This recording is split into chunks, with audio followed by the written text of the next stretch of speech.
Hay un instante en el que comprendes que las decisiones que parecen pequeñas pueden alterar todo lo que creías seguro.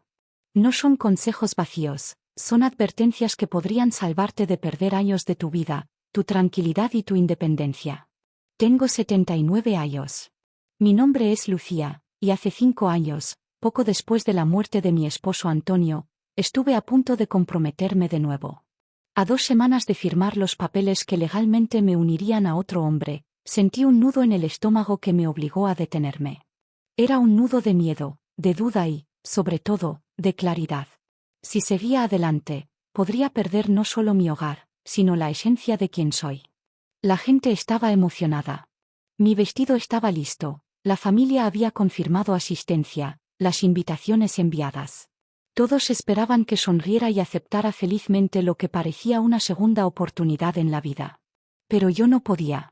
Y cuando me alejé, recibí críticas. Estás siendo demasiado fría, vas a arrepentirte de quedarte sola, deja que el duelo siga su curso. Nadie sabía lo que yo sabía, que el matrimonio después de cierta edad no es simplemente un acto de amor, sino un riesgo calculado que puede afectar tu autonomía, tus finanzas y tu identidad. Fue en un martes soleado cuando sentí que todo cambió. Antonio murió repentinamente, un infarto silencioso que dejó más preguntas que respuestas. Durante los primeros días, la casa se llenó de flores, llamadas de amigos y vecinos trayendo comida, mensajes de condolencias y abrazos que se sentían tanto cálidos como agobiantes. Pero cuando todos se fueron, el silencio se volvió ensordecedor. Nunca había vivido sola. Cada rincón de la casa parecía recordarme que ahora era solo yo. Mis hijos comenzaron a sugerirme que buscara compañía.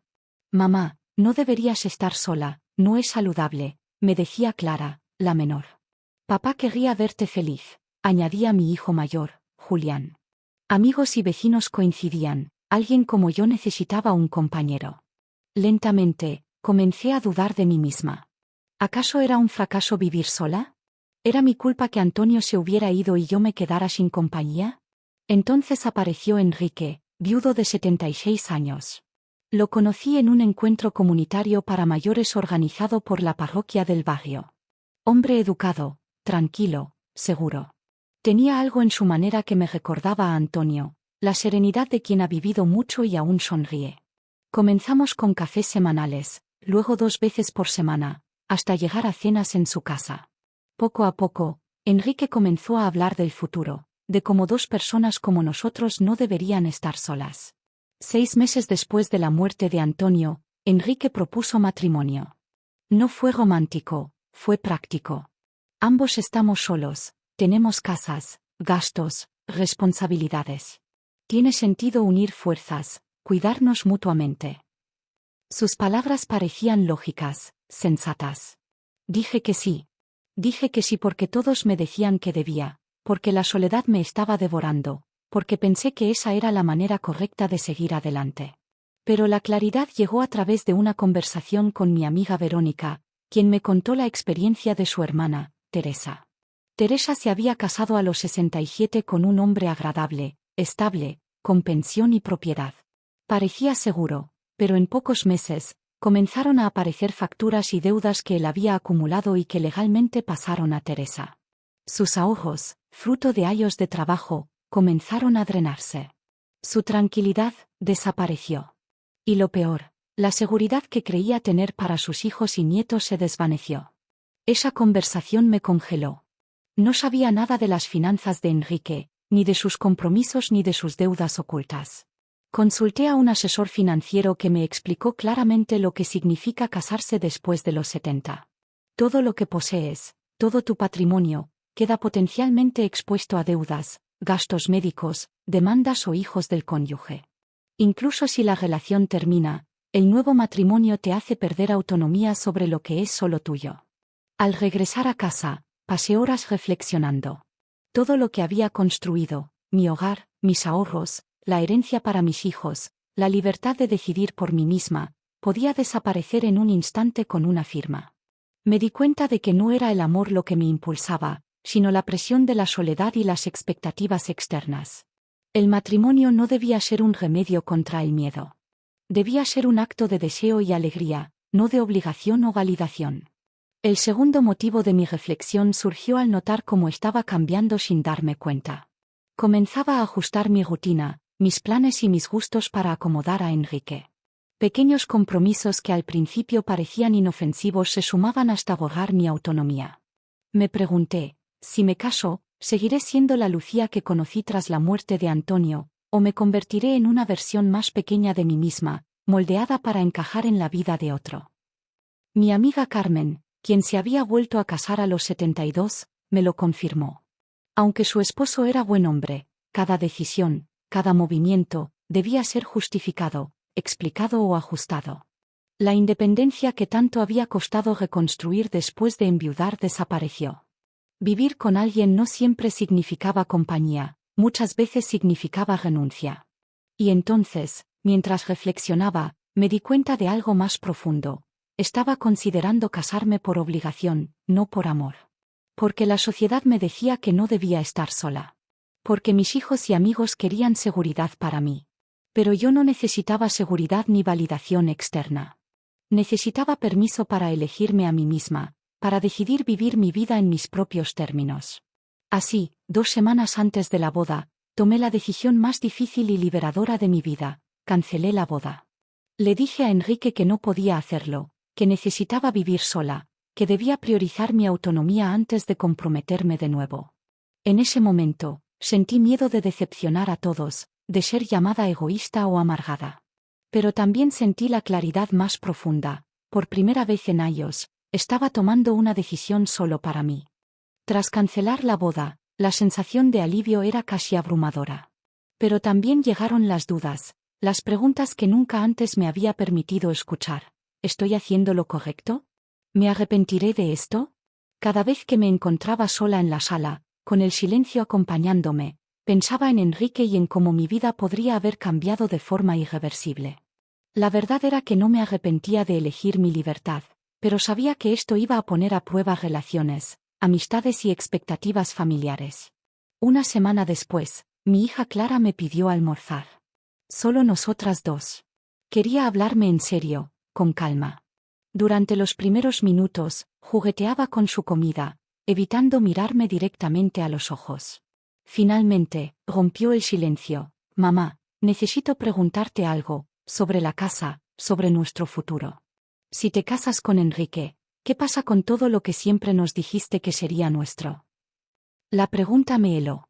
Intenté explicarle que todavía era su casa, que siempre lo sería en mi corazón, pero legalmente un matrimonio significa compartir bienes. Las palabras quedaron cortas, incompletas. Clara me miró con miedo y tristeza. No quiero perderte, no a ti, mamá, ni a lo que papá nos dejó. No quiero que alguien que apenas conocemos tenga derecho sobre ti o sobre lo que tenemos. Ese día entendí algo esencial. Al casarse después de los 70, la mujer no solo arriesga su independencia financiera, también puede poner en peligro la relación con sus hijos. Incluso sin mala intención, la ley prioriza al cónyuge sobre los hijos. Esta fue la tercera razón que me hizo cuestionar todo. El amor no puede ni debe ser un riesgo para la familia que amas. Pero había más. La cuarta lección vino de observar a mi amiga Rosa, viuda a los 68 y que se volvió a casar a los 70. Su esposo, Alberto, parecía saludable y activo, y los primeros meses fueron felices. Viajaban, compartían cenas, disfrutaban de la compañía mutua. Sin embargo, un año después, Alberto comenzó a mostrar signos de enfermedad. Parkinson. Cada día requería más cuidados, medicación precisa, ayuda para vestirse, ducharse, comer. Rosa estaba exhausta a los 71, apenas tenía energía para sí misma, y sus hijos comenzaron a preocuparse por ella. Rosa me contó, con lágrimas en los ojos, cómo cada día sentía que su vida se reducía al cuidado de otro. Creí que tendría un compañero, alguien con quien compartir mis últimos años, pero en cambio, me convertí en su cuidadora completa. Y no puedo renunciar, porque es mi esposo. Esa conversación me hizo estremecer. La mayoría de las mujeres que se casan después de los 60 terminan cuidando, no siendo cuidadas. La salud se deteriora rápidamente, y con ella la autonomía que tanto nos costó reconstruir tras enviudar. La quinta y más importante razón vino de la introspección. Me senté sola una tarde, con la luz del sol entrando por la ventana, y me hice la pregunta que cambió todo: Lucía, ¿por qué quieres casarte? La respuesta no era amor. No era pasión. No era deseo genuino de compañía. Era obligación. Presión. La sociedad, los amigos, la familia, incluso yo misma me había enseñado que estar sola es un fracaso.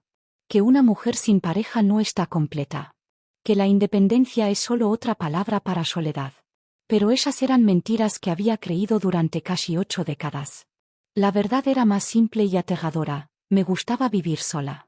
Me gustaba descubrir quién era cuando no estaba definida por otro. Casarme nuevamente significaba renunciar a eso permanentemente. Y ninguna compañía, por muy buena que fuera, podía reemplazar la libertad de vivir según mis propios términos. Después de días de reflexión, empecé a reconstruir mi vida. Me mudé a un apartamento más pequeño, cerca del parque donde solía caminar con Antonio. Comencé a retomar antiguas aficiones: pintura, lectura hasta tarde, café con amigas a horas absurdas, reorganización de muebles solo porque me apetecía. Cada pequeño gesto era una reafirmación de mi independencia, una manera de decirme: esto es mío. Yo decido. El proceso no fue sencillo. Algunos amigos y familiares reaccionaron con incomodidad, otros con críticas. Estás siendo egoísta, no piensas en tu futuro, no sabes lo que estás perdiendo, me decían. Pero aprendí a escuchar solo mi propia voz, la que había estado callada durante años de matrimonio y responsabilidades familiares. Esa voz me recordaba que la verdadera compañía no necesita un título legal, ni un certificado de matrimonio. La verdadera compañía es la que eliges, la que nutre tu vida sin borrar tu identidad. Fue en esos meses cuando escribí lo que eventualmente se convertiría en mi diario de decisiones, un registro de lo que aprendí, de lo que me salvó de cometer un error irreversible. Documenté los patrones de matrimonios tardíos, los riesgos financieros, la pérdida de autonomía, los conflictos familiares y las trampas invisibles de la dependencia emocional. Lo llamé el arte de elegirse a uno mismo. No lo publiqué, pero cada palabra era un recordatorio para mí: la libertad es un derecho que no se negocia, ni siquiera por amor o compañía. También descubrí un nuevo tipo de amor, el que se da a una misma. No es romántico, no es dramático, pero es profundo y duradero. Es decir, no cuando todos esperan que digas sí. Es priorizar tu bienestar y tus límites. Es aceptar que, al final, el compromiso más importante de la vida es con tu propia felicidad y libertad. En esos meses, recibí mensajes de otras mujeres que habían leído fragmentos de mis pensamientos en un pequeño círculo de amigas. Algunas estaban comprometidas para casarse a los 68 o 70 y se sentían presionadas por la familia y la sociedad. Mis palabras les dieron coraje para decir no, para reconsiderar decisiones impulsivas por soledad, miedo o presión. Una mujer llamada Maura, de Cataluña, canceló su boda a los 71 y me contó que sintió un alivio absoluto, un llanto de libertad, no de tristeza. Otra, Ivone de Galicia, decidió divorciarse a los 74 al reconocer los patrones que la estaban consumiendo emocionalmente. Ambas estaban reconstruyendo su vida en sus propios términos, redescubriendo la alegría de ser ellas mismas antes de que alguien más definiera su destino. Mientras tanto, Enrique intentó contactarme varias veces. Llamadas, mensajes, incluso visitas inesperadas.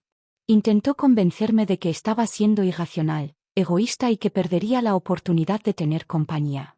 Pero yo ya no tenía dudas. Prefería vivir sola y libre que casarme por obligación, miedo o presión social. Había elegido mi autonomía y no la cambiaría por nadie. La vida después de esa decisión fue tranquila, pero también reveladora. Descubrí el valor de los pequeños momentos: café en la mañana sin prisas, conversaciones profundas con amigas, lecturas nocturnas, paseos al atardecer. Cada acto de libertad me reafirmaba que había hecho lo correcto. Incluso los días de soledad eran bienvenidos, porque eran míos, exclusivamente míos. Después de tomar la decisión de cancelar la boda, la calma no llegó de inmediato. Al contrario, los días se llenaron de tensiones invisibles, miradas inquisitivas y preguntas incómodas. La sociedad espera que las mujeres mayores encuentren a alguien para llenar los vacíos, y la familia a veces se convierte en un instrumento involuntario de esa presión. Mi hijo Julián comenzó a visitarme más seguido, ostensiblemente para ayudarme con la casa. Pero pronto entendí que no solo se trataba de asistencia, sus palabras y gestos buscaban persuadirme. Mamá, deberías reconsiderarlo. Enrique es un buen hombre. No querrás quedarte sola para siempre, ¿verdad? Cada vez que mencionaba a Enrique, sentía un nudo en el pecho. No podía decirle que mi decisión no era un rechazo hacia él, sino un compromiso conmigo misma. Clara, más sensible y directa, me preguntó un día mientras ordenábamos unos documentos: Mamá, ¿no crees que estás aislándote? Tus amigas ya están casadas, incluso algunas viajando con sus parejas. Tú estás aquí sola. Su voz temblaba, y comprendí que su miedo no era egoísmo, sino amor. Pero el miedo de mis hijos a perderme, o a que alguien externo controlara lo que era nuestro, se convirtió en la cuarta razón que consolidó mi decisión: proteger la herencia emocional y material de mi familia. Mientras enfrentaba estas presiones, comencé a notar cómo algunas amigas mayores habían enfrentado problemas similares. Carmen, quien se había casado a los 72, parecía feliz en apariencia, pero sus ojos mostraban agotamiento. Me confesó: al principio todo es bonito, Lucía. Pero luego te das cuenta de que las decisiones de otro afectan tu vida de manera que no puedes controlar. Tus hijos no tienen voz, y cada acción tuya debe ser justificada, explicada, suavizada. Me di cuenta de que las lecciones más duras de la vida después de los 60 no vienen solo de errores propios, sino de observar las experiencias de otras mujeres. Escuché historias de amistades destruidas, familias divididas y legados perdidos. Historias donde el dinero, la salud y los afectos eran absorbidos por la obligación de cuidar a otro, y donde la libertad personal se diluía en pequeños compromisos diarios que al final del día pesaban como cadenas invisibles. En uno de esos días, recibí una llamada inesperada de Luciana, una amiga de la infancia que había leído algunos fragmentos de mis notas. Me contó su historia. Se había casado a los 68, ilusionada con la idea de compañía, amor y apoyo mutuo. Pero pronto surgieron problemas que nadie le había advertido: deudas ocultas, hijos adultos reclamando derechos, decisiones médicas compartidas que la dejaban en un constante estado de tensión. Luciana lloró durante la llamada, no por el amor perdido, sino por la libertad que había dejado atrás. Estas historias me hicieron reflexionar sobre algo que no había considerado antes. El matrimonio no es solo un contrato entre dos personas, sino un vínculo legal, emocional y social que puede redefinir completamente la estructura de tu vida y de la vida de tus hijos. Cada decisión debía ser tomada con claridad absoluta, no con miedo, presión o deseo de complacer a otros. Un día, mientras paseaba por el parque, me senté en un banco y observé a parejas mayores caminando juntas. Algunos parecían felices, otros tensos, con gestos que delataban fatiga, compromiso no deseado y pequeños resentimientos acumulados. Pensé en mi propia vida y en cuánto tiempo había pasado intentando complacer a todos, sacrificando mi bienestar por expectativas externas. La claridad llegó de manera simple y dolorosa: si cedía ahora, años de aprendizaje, autonomía y libertad serían desperdiciados. También tuve que enfrentar recuerdos. Antonio, mi esposo fallecido, estaba presente en cada decisión, en cada rincón de la casa, en cada fotografía en la pared. Me sentía culpable por seguir adelante, pero sabía que no podía permitir que la sombra de alguien más definiera mi vida de ahora en adelante. Aprender a vivir sola, a tomar decisiones para mí misma, era un acto de amor propio, pero también un homenaje a lo que había sido nuestra vida, independiente, plena y auténtica hasta el final. Mis nietos comenzaron a notar el cambio. Algunos, curiosos, preguntaban por qué ya no veía tanto a Enrique. Les expliqué, con palabras simples: abuela decidió seguir su camino sola, porque así es como se siente feliz. Sus ojos brillaban con comprensión, aunque pequeños sentimientos de confusión permanecían. Fue entonces cuando entendí otra lección fundamental: enseñar a la siguiente generación que la independencia y la libertad personal son valiosas, incluso cuando las expectativas sociales parecen dictarlo todo. El mundo exterior seguía presionando. Vecinas, amigos de la iglesia y conocidos comentaban sobre mi situación, cuestionando mis decisiones con frases como: ¿no quieres compañía? O ¿no será tarde para estar sola? Cada comentario me recordaba que la verdadera fortaleza residía en mi interior.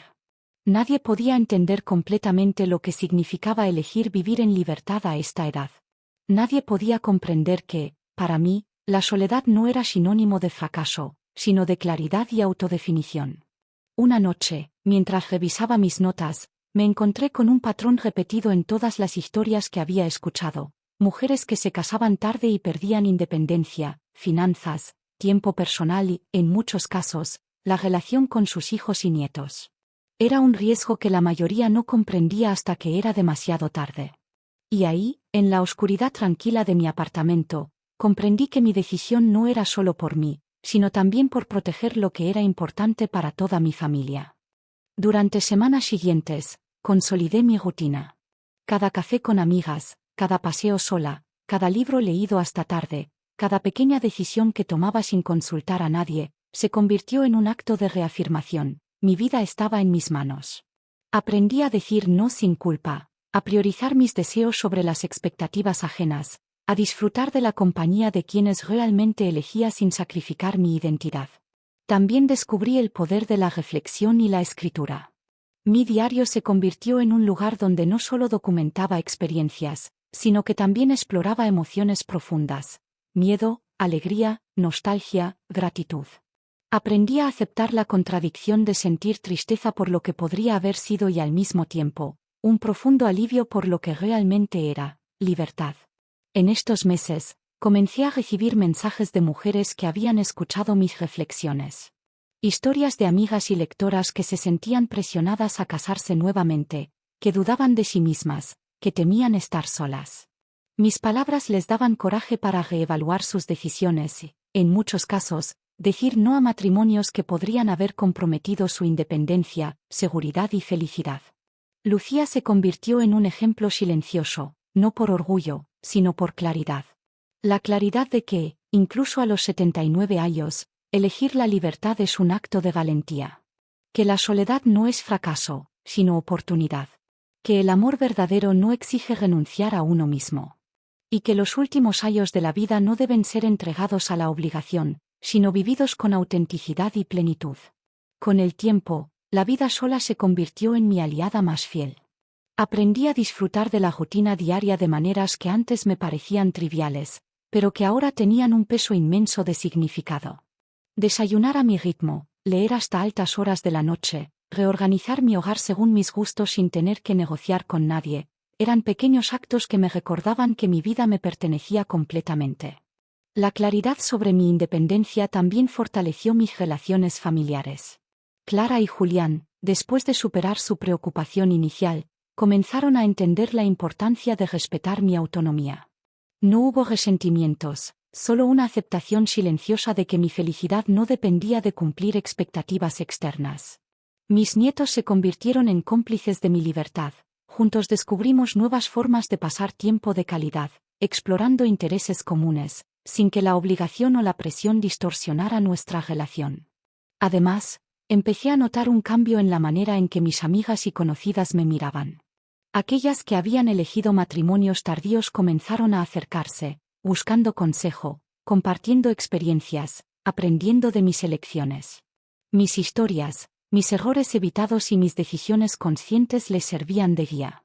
Muchas se atrevían a decir no a presiones sociales o familiares, recordando que nunca es demasiado tarde para priorizar la libertad personal. Escribí más sobre mis experiencias, profundizando en las 5 razones que me habían llevado a cancelar la boda. Riesgo financiero: comprender que los bienes y deudas del cónyuge se mezclan legalmente, y que esto puede afectar todo lo que una mujer construyó, me hizo valorar mi independencia económica más que nunca. La seguridad que había logrado tras años de trabajo duro no podía ser comprometida por un impulso momentáneo. Pérdida de autonomía: acomodarse a la vida de otro puede parecer natural al principio, pero con el tiempo erosiona la identidad propia. Aprendí que la autonomía no tiene precio y que las decisiones pequeñas, diarias, son la base de la libertad personal. Impacto en la familia: mis hijos merecían claridad y seguridad.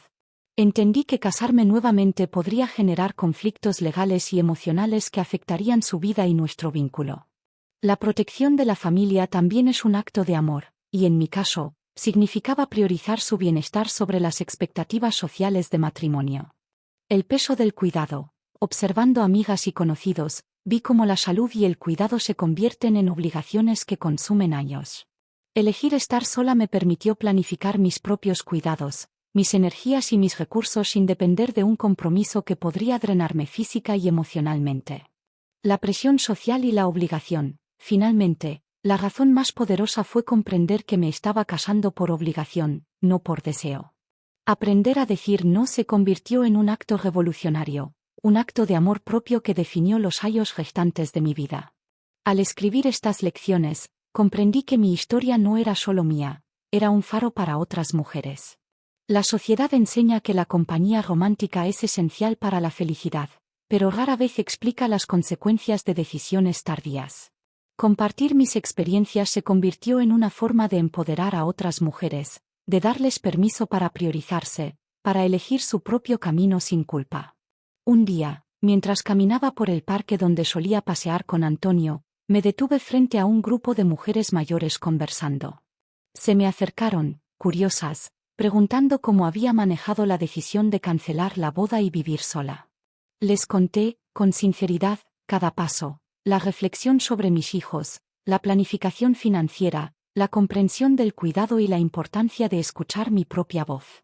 Sus ojos brillaban con comprensión y algo más, un destello de coraje, la certeza de que podían hacer lo mismo. A partir de entonces, mi vida se llenó de proyectos personales. Pintura, escritura, viajes cortos, clases de cocina y actividades culturales. Cada iniciativa no solo me proporcionaba placer, sino que también reforzaba la idea de que la vida después de los 70 podía ser vibrante, independiente y significativa. Ya no vivía para otros, vivía para mí misma. También descubrí que la soledad no es enemiga de la felicidad. La soledad elegida permite crecer, reflexionar y redescubrir quién eres cuando no estás definida por expectativas externas. La independencia me dio libertad para explorar mi creatividad, fortalecer mis relaciones de manera consciente y disfrutar cada momento sin compromisos impuestos. En retrospectiva, cancelar la boda fue un acto de valentía. Significó enfrentar críticas, presiones familiares y sociales, y sobre todo, enfrentar mis propios miedos, el miedo a la soledad, el miedo a decepcionar, el miedo a desafiar lo que la sociedad dicta como correcto. Pero también me permitió abrazar algo mucho más valioso, la libertad de elegir, la claridad de vivir según mis propios términos y la paz de saber que mis decisiones eran completamente mías. Hoy, mientras escribo estas palabras, miro hacia atrás con gratitud. Agradezco haber escuchado a amigas, haber hablado con asesores financieros, haber reflexionado sobre mis hijos y haber aceptado mi propia voz. La vida me ha enseñado que nunca es tarde para tomar decisiones que te definan, para decir no a lo que compromete tu esencia y sí a tu libertad. Mi historia no es solo sobre cancelar una boda, es sobre elegir vivir plenamente, con claridad y autonomía. Es un recordatorio de que la edad no define la libertad, que la felicidad no depende de la presencia de otra persona y que la valentía para decir no puede ser más poderosa que cualquier obligación. A las mujeres que escuchan esta historia, no permitan que la presión, la soledad o las expectativas dicten su vida. Prioricen su bienestar, protejan su autonomía y recuerden que nunca es tarde para elegirse a sí mismas. La libertad es un derecho que se conquista, y la verdadera compañía es la que respeta esa libertad. Gracias por acompañarme hasta aquí. Si algo queda claro de mi experiencia, es que vivir según tus propios términos es el regalo más grande que puedes darte. Y aunque la sociedad pueda criticar, los amigos puedan cuestionar y la familia pueda temer, la verdad interior siempre sabe cuál es la mejor elección. Porque al final, no es sobre casarse o no casarse. Es sobre ser dueña de tu vida, de tu identidad y de tu felicidad. Y esa, para mí, ha sido la victoria más grande.